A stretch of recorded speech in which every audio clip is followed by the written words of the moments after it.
Everyone welcome back to my channel. और आज हम पढ़ेंगे हेटरोट्रॉफिक न्यूट्रिशन। लास्ट वीडियो में हमने क्या पढ़ा था न्यूट्रिशन के बारे में। न्यूट्रिशन दो तरह के होते हैं, ऑटोट्रॉफिक, हेटरोट्रॉफिक। ऑटोट्रॉफिक जो खुद से खाना बनाए अपना, वो ऑटोट्रॉफिक न्यूट्रिशन शो करते हैं, जैसे कि प्लांट्स हो गया, बैक्टीरिया हो गया। प्लांट्स क्या शो करते हैं? फोटोसिंथेसिस, उस प्रोसेस को जो कि लाइट की प्रेजेंस में खुद खाना बनाते हैं। ये सब हमने लास्ट वीडियो में पढ़ा था।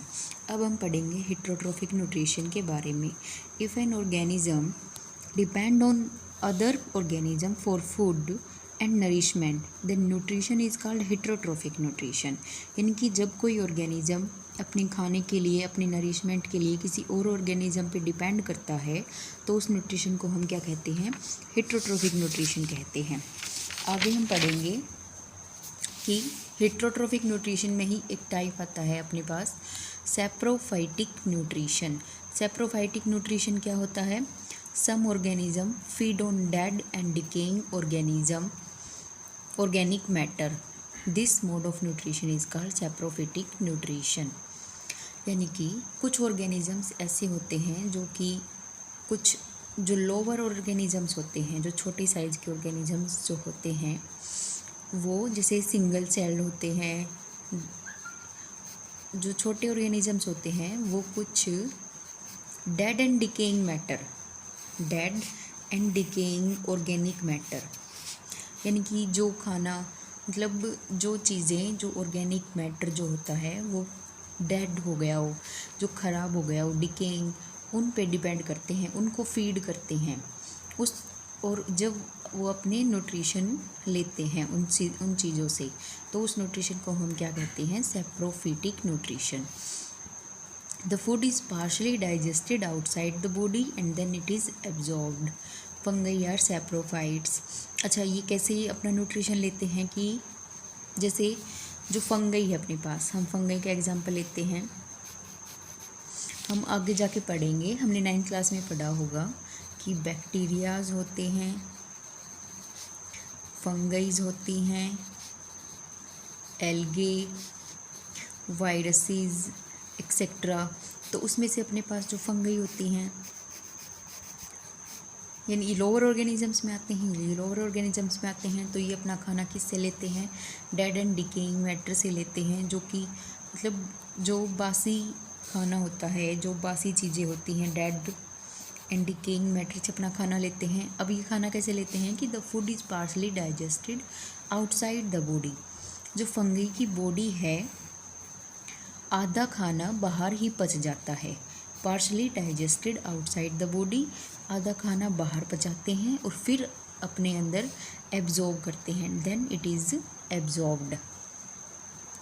नेक्स्ट लेते हैं हम पैरासाइटिक न्यूट्रिशन।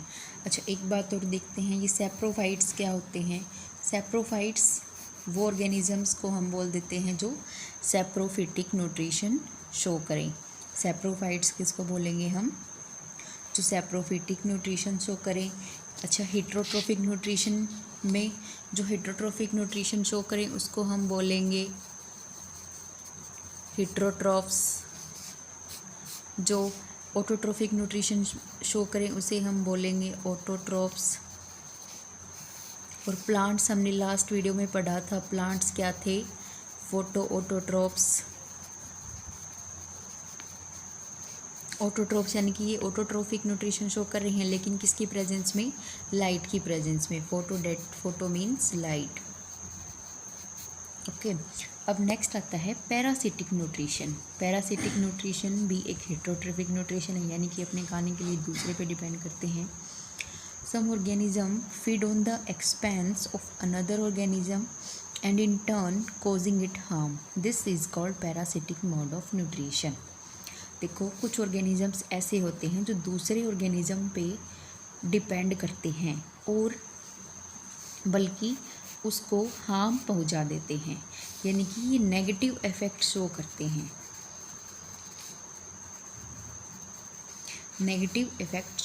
हैं।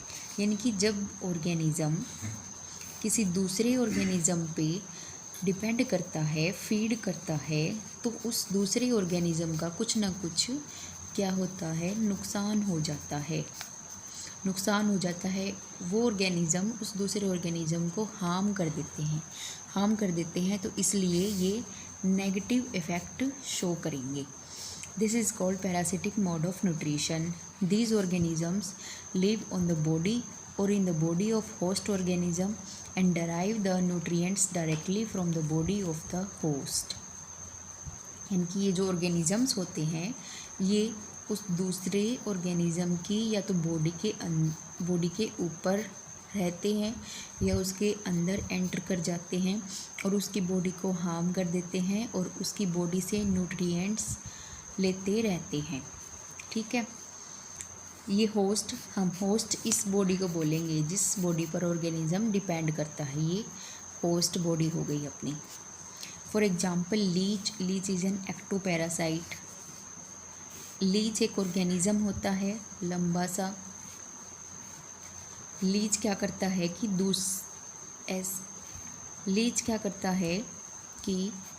दूसरे की बॉडी पे लीव करता है और उसका न्यूट्रिएंट्स दैट इज़ ब्लड, ये क्या करता है, उसका जो ब्लड है उसको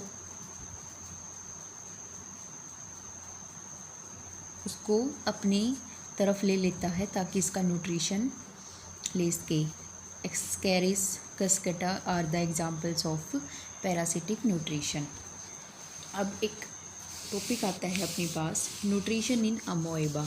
हमने एक ऑर्गेनिज़म होता है अमोएबा, किस शेप में होता है, ये इरेगुलर शेप में होता है, ये अपनी शेप बार बार चेंज करता रहता है। इसके पास एक न्यूक्लियस होता है, ये अमोएबा प्रेजेंट है। ये अब हम देखेंगे कि अमोएबा अपना न्यूट्रिशन कैसे शो करता है। Amoeba feeds by holozoic mode of nutrition. Holozoic mode of nutrition भी हेटेरोट्रोफिक न्यूट्रिशन का पार्ट है। ठीक है, अमोएबा कैसे करेगा, it engulf the food particle using pseudopodia. The process is called phagocytosis. The engulfed food gets enclosed in a food vacuole. As the food vacuole passes through the cytoplasm, digestion, absorption and assimilation takes place. When the food vacuole opens to outside, egestion of undigested food takes place. देखो ये अमोएबा है, अब ये अपनी shape में है। जैसे ही इसने कोई फूड पार्टिकल देखा, ये क्या है, कोई फूड पार्टिकल है। जैसे ही इसने कोई फूड पार्टिकल देखा, ये क्या करेगा, अपनी शेप चेंज कर लेगा। ये एक सूडोपोडिया बनाएगा, ये न्यूक्लियस है इसके पास। ये क्या है, उस फूड पार्टिकल की तरफ जाने की कोशिश करेगा, ये सूडोपोडिया बनाएगा। इसको क्या बोलेंगे हम, सूडोपोडिया। सूडोपोडिया करेगा और धीरे धीरे ये सूडोपोडिया इसको एनगल्फ कर लेगा ऐसे।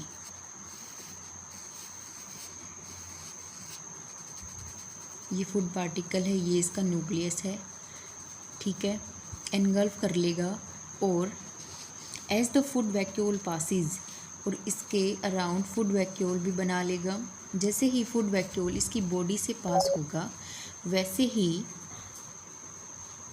जो फूड का डाइजेशन है यानी कि खाना पचना, उसका एब्जॉर्प्शन, खाने को एब्जॉर्ब करना, उसका एसिमिलेशन यानी कि खाना टूटना, वो होगा। यानी कि these processes will takes place in the body of the अमोएबा।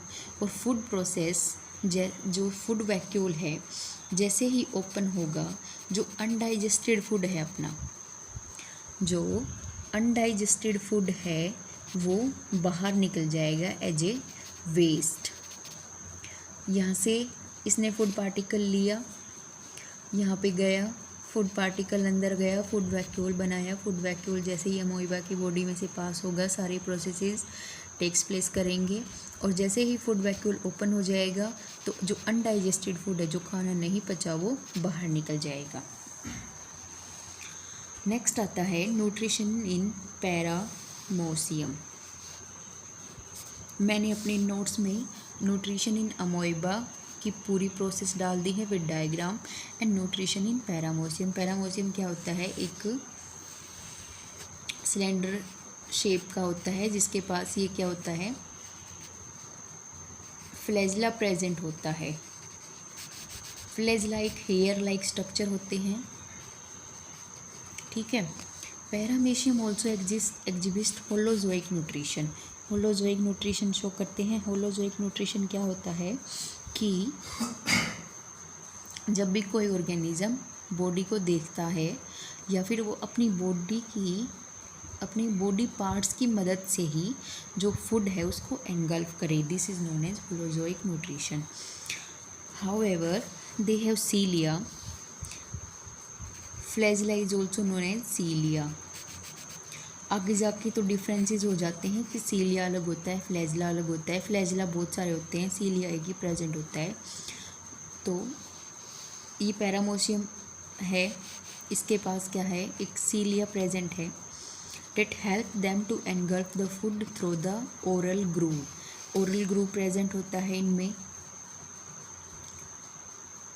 Food vacuole is created enclosing the food, ये सीलिया फूड को अंदर लेने में मदद करेगा, फिर फूड वैक्यूल बनाएगा। फूड वैक्यूल क्या करेगा कि is created enclosing the food, it moves through the cytoplasm, the process is called cyclosis. ये फूड वैक्यूल है, ये अंदर जाता रहेगा, साइटोप्लाज्म प्रेजेंट होता है सेल में, उसके अंदर जाता रहेगा। जैसे ही जाता रहेगा तो फूड डाइजेशन टेक्स प्लेस करेगा। Food digested in the food vacuole and is absorbed by the cytoplasm. जैसे ही फूड अंदर आया तो क्या बन गया, फूड वैक्यूल बन गया, फूड वैक्यूल बन गया। जैसे ही फूड अंदर आया फूड वैक्यूल बन गया, फूड वैक्यूल बन गया तो वो साइटोप्लाज्म की थ्रू पास होगा तो क्या होगा कि फूड जो है वो डाइजेस्ट तो किस में हो जाएगा, फूड वैक्यूल में, और एब्जॉर्ब कौन करेगा उसको, cytoplasm. Food digested in the food vacuole is absorbed by the cytoplasm. Undigested food is given out to a tiny pore called anal pore of cytophagy. You can see in diagram where is anal pore is present. अब cytoplasm ने food digest कर लिया, बाकी का जो undigested food बच गया जो कि पैरामोशियम डाइजेस्ट नहीं कर पाया, वो उसके टीनी एक छोटा सा पोर प्रेजेंट होता है जिसको हम एनल पोर बोलेंगे, जो कि उसका एक्सक्रीटरी पार्ट होता है, उससे क्या होगा, बाहर निकल जाएगा। ओके।